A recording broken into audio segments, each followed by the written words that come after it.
Мен алғыс білдіргім келеді Стефанияға, ол тәжірибемесімен бөлісті, сіздерге пайдалы болды деген үміттемін. Әрине біз ақш емеспіз, біздің қолданатын тәсілдеріміз басқаша болуы мүмкін, бірақ осы білім беру стратегияларының кейбір элементтерін біз қолдана аламыз деп ойлаймын. Бала бәр жерде бала, және инклюзивті білім беру барлығында да қолданылуға болады. ақшта осы әдістер, қандай әдістер қолдана алады деген сияқты сұрақтар болса, Стефанияға қоюға болады бұл сұрақтарды. Сіз өзіңіз жазуыңызға болады. Стефанияға біз сіздерге оның байланыс ақпаратын бере аласыз, жібереміз. Немесе ағылшын тілін білмесеңіз, сіз сұрақты бізге жіберулеріңізге болады, ұйымдастырушыларға, Караван знаний сайтына. Біз оны аударып Стефанияға жібереміз, және ол жауап береді. Яғни тікелей ол бізге қосыла алмады дегенмен сұрақтарға жауап береді. Чатта мынадай сұрақ келді: біздің баяндамашылар осында деген үміттемін. Біз бұрынғыдай балаларды бағалаймыз ба, әлде инклюзивті білім беру аясында бағалауды өзгерту керек па? Инклюзивті білім беруде бағалау әдістерін өзгерту керек па? Бұл сұрақты өте жиі қояды. Мен жауап берейін, мен айтайын дегенім, мен басқаша сұрақ қояйын. Бағалаудың мақсаты неде? Егер бағалау мақсаты ол қадағалау болса, басқару болса, онда ештеңе өзгермейді. Ал бағалауды, оқытуды ілгерілету жолы ретінде қарастыратын болсақ, қандай болмасын реформа бала үшін пайдалы болады. Енді бағалау туралы айтатын болсақ, өзгертулер болады. Білім ғылым министрлігі өзгертулер енгізді 125-ші бұйрыққа. Өзгертулер қандай болды? Қашықтықтан оқыту кезеңінде формативті бағалау, қалыптастырушы бағалау негізгі дағдылар бойынша осы қорытынды бағалауға енеді. Яғни ағымдағы формативті бағалауда кейбір мұғалімдер түсінген жоқ. Яғни формативті бағалаудың ұпайлары ескеріледі қорытынды бағалауда, бірақ та сол өзгеріс қана. Бірақ та бағалаудың жалпы мәні өзгермейді. Бағалау дегеніміз не? Ол мақсатқа жету. Мақсатқа жету дегеніміз не? Ол өзгеріске жету. Яғни балада қандай өзгерістің болғанын қалайсыз? Соған байланысты сіз бағалайсыз. Мен қаншалықты бұл сұраққа жауап бердім білмеймін, бірақ әріптестер ескеріңіздерші, бағаламас бұрын бұл бағалауды не үшін жүргізіп жатсыз, соны түсіну керексіз. Мен сізбен келісемін, кейбір кезде біз робот сияқты жұмыс істейміз. Бізде бағдарлама бар. Біз сол бағдарламаны балаларға жеткізуге тырысамыз. Ол түсініп жатыр ма, түсінбей жатыр ма, бізге бәрібір. Сор мен сочты жасаймыз, береміз, бағалаймыз, болды. Яғни адамгершілік элементі кейбір кезде жоғалып кетеді бізде, және біз көбінесе статистика, баға, цифр туралы бізді қалай бағалап жатыр екен деп ойлаймыз. Ал бала нені үйреніп жатыр, үйренді ме екен деген сұрақтар бізді мазаламайды кейбір кезде. Бұл дұрыс емес. Яғни сыныпта дұрыс мәдениет қалыптастыру өте маңызды. Бағалаудың мақсаты не? Осы сұрақ жиірек қою керек өзге. Балаға не дұрыс, не бұрыс екен көрсету керек па? Бұл жерде алға қарай жылжыту керек па? Ілгерілету керек па? Бір жағынан философиялық сұрақ болып көрінуі мүмкін, бірақ бұл негізгі сұрақтар педагогикада. Біз жақсы, тиімді, білікті педагогпыз ба? Әлде жай ғана бұйрықты орындаудың бір орындайтын машиналар мамыз ба? Сол сұраққа.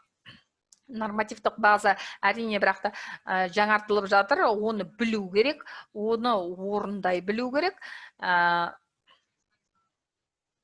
Инклюзивті білім беру мәселелерін көбірек көтеру керек деп айтады. Мысалы, тамыз конференциялары міндетті түрде осы өзгерістер туралы білу керек.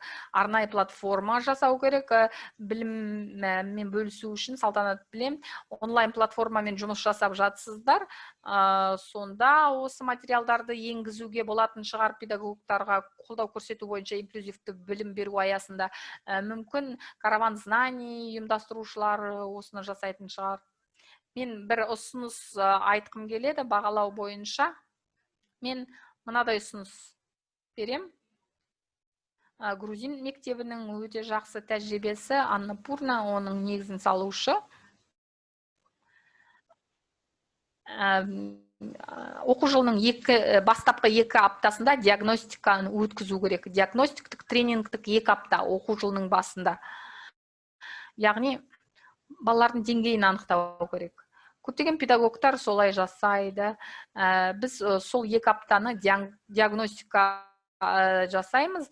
Ол баланың ойындағы білім мөлшерін анықтамаймыз бұл жерде. Сол білімді қолдану дағдысын тексереміз.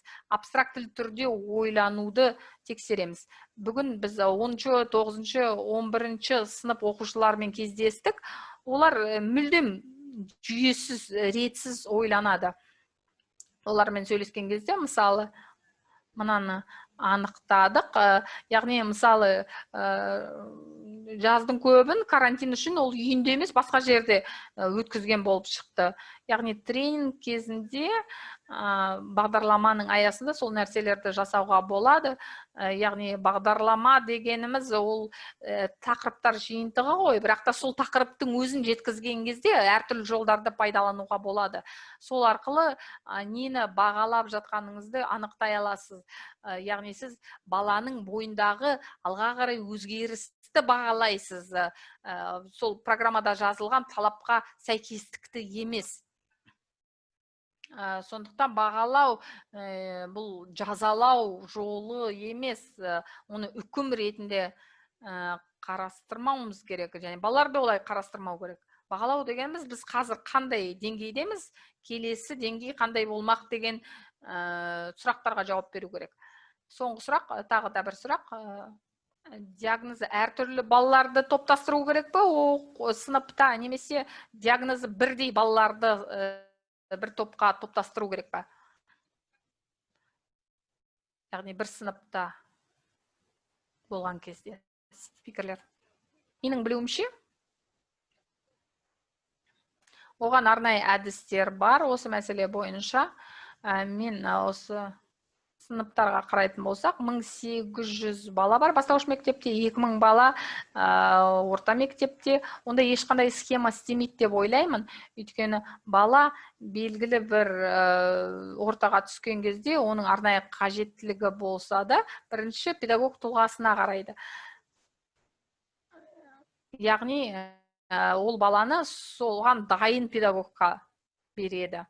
Тағы да бір тәсіл, мектепте байқағаным, маманның өз көзқарасына байланысты. Егер маманның өзінің жеке қызығушылығы болса, ол соған жетуге тырысады. Яғни, ол адам оған ашық болады. Енді менің тәжірибеме келетін болсақ, арнайы сыныпта болып жатқан балаларды топтастырған кезде. Тағы да сұрақ қойыңыздар өзіңізге. Сіз не үшін топтастырып жатсыз ол балаларды? Ол балаларды жай топ болсын деп бөлесіз бе? Бұл жерде өз алдыңызға қандай мақсатты қойып жатырсыз? Соны түсінуіңіз керек. Яғни, неге мен балаларды, ұлдарды бөлек топтастырып, қыздарды бөлек топтастырдым? Оның бір мақсаты бар. Немесе мен балаларды өте жылдам жұмыс істейтін және өте баяу жұмыс істейтін балаларды бөлек топтастырам. Белгілі бір мақсатқа жету үшін. Яғни, бұл жерде балаларға мүмкіндік беру керек. Және балалар сол топта қалай әрекет жасау керегін өзі таңдау керек. Мен осындай балаларға көбірек еркіндік берген кезде, мен балалардың ойынан өте көп жаңа бір нәрселерді көремін. Әсіресе сол арнайы қажеттілігі бар балалардан. Күнделік жүйесіндегі бағалау туралы айтатын болсақ, суммативті бағалау бойынша ұпай саны бірдей, ал тапсырмалар әртүрлі бола ма, немесе арнайы қажеттілігі бар балалар қанша ұпай алса сонша алсын ба? Күнделік енді үлкен проблемалық сұрақ. Неге? Өйткені күнделікте осы арнайы қажеттілігі бар балалар үшін жеке формула жоқ. Осы жылдан бастап ол формуланы енгізбекпіз, ол үлгереді деген үміттеміз. 130 бұйрық бойынша басқа журнал болады арнайы қажеттілігі бар балалар үшін. Жаңадан келген балалар үшін бұл қиындау болып жатыр. Шынын айтатын болсақ, қазіргі кезде мұғалім не істейді қазір, кез келген мұғалім? Барлығымен бірдей ұпайлар сияқты қарайды, бірақ та енді сол ұпайларды есептеу жағынан кішкене басқаша қарайды. Жеке бағдарламалардың саны өте көп. Адамдар көбінесе осы жеке бағдарламаларды өз бетімен жасауға қорқады, және өздері бір бағалау шкаласын жасауға қорқады көп жағдайда. Ал енді өкінішке орай жаңартылған мазмұнда білім беруде орта мерзімді жоспарлау түсіп қалған сияқты. Яғни бір бөлімге қарап, осы бір сабақтың ішінде ол өзгерістерді енгіземін деп ойлайсыз, бірақ онда мүмкін емес. Бірақ бір толық тарауды қарайтын болсақ, және сол тараудың әр мақсатын 3 деңгейге бөлсек, жоғары, орташа және төмен деңгей болады. Тіпті арнайы қажеттіліктері бар балалар үшін бөлек орташа, жоғары, төмен деңгей жасауға болады. Және оның жоғары деңгейі жай баладан басқаша болуы мүмкін жоғары деңгейден. Сыныпта 25 бала болу керек, және арнайы қажеттілігі бар балалар болса, бір сыныпта 2-ден көп болмау керек ондай балалар. Соңғы сұрақтарыңыз болса, тағы бір сұраққа уақыт қалды. Надежда Рахмет айтып жатыр, үлкен көп ақпарат берді, жақсы жауап берілді деп айтылып жатыр. Соңғы сұрақ. Уақыт берейін сіздерге, ойланыңыздар, сұрақтарыңыз болса қойыңыздар. Сұрақтар келген жоқ, бірақ алғыстар келіп жатыр. Үлкен рахмет, қатысушыларға рахмет, әсіресе осы баяндамашыларға рахмет, әлде комментарийлар келіп жатыр. Өте сапалы контент бүгін берілді деп айтылып жатыр. Онымен келісемін. Біз өте табысты, өте жақсы өткіздік, өте өзекті мәселелер бүгін көтерілді. Нақты жауаптар берілді сұрақтарға. Және сіздерге бұл сессия өте пайдалы болды деген үміттемін. Қайтадан көргілеріңіз келсе, бұл сессияны Караван Знанийда және YouTube-та, Facebook-та көрсетіледі. Барлығы жазылып жатыр. Трансляцияны көрулеріңізге болады. Қайтадан, яғни бұл жерде жүктеуге арналған материалдар чатқа жіберілді. Бүгін белсенді болғандарды да байқадық. STEM аптасының соңында өте белсенді болған қатысушыларға сыйлықтар береміз, қосымша материалдар береміз. Рахметін айтып жатыр қатысушыларымыз. Сапалы контент үшін үлкен рахмет, ақпарат үшін рахмет, осындай іс-шара ұйымдастырғандарыңыз үшін рахмет деп айтып жатыр. Барлығымен келісемін. Қатысушыларға, ұйымдастырушыларға, баяндамашыларға үлкен рахмет. Осыны ұмытпаңыздар. Ертең бірсі күні Мария Перона біздің маманымен тілдесе аласыздар. Рахмет.